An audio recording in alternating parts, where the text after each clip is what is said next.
come December, millions of Australians will likely need face scans or ID checks just to use Google.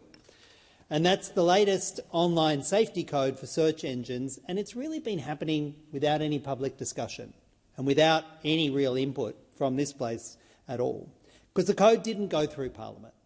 Tech companies basically wrote it themselves, and the e-Safety Commissioner approved it. We couldn't vote on it, and politicians never had a chance to vote on it in this place either. They even finished these rules before the actual age verification trial was complete. And when the results came in, well, the age verification technology looks a bit wobbly. It doesn't seem to work reliably, and companies seem to want to have access to troves of people's personal data. Search engines aren't optional in 2025. They are basic infrastructure. They're like electricity, water, or our phones. And making people have to scan their faces to access basic infrastructure, to access basic information, verges over into digital surveillance. And these codes will not work. Who will get hurt most? Well, vulnerable people who can't or won't verify their identity. What about them? Young people seeking sexual health information, people researching harm reduction, communities already locked out of digital services. If we're not careful, we're building digital walls around essential information.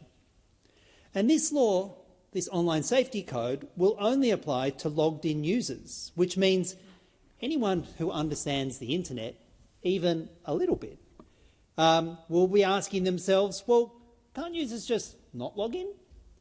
And yes, that will still be possible. And what it means is that children can still use Google on a device that they're not logged in or on an account that's owned by an adult. They'll be able to access pornography, adult content, other harmful content. And the government's own research proves this. People supporting protecting kids in theory, but these online codes don't deliver that in practice. And when they learn, when the public learns that the abstract concept of providing child safety means face scans, handing over credit cards, handing over personal details, they're often horrified. And there is no social licence for this. We can and must do better. We must protect kids online.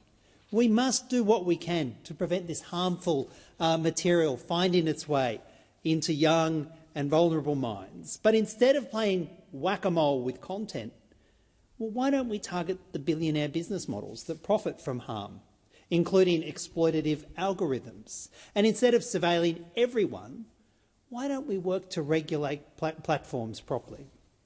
This code does entail significant digital surveillance dressed up as child protection, and it won't achieve the child protection goals. It bypassed Parliament.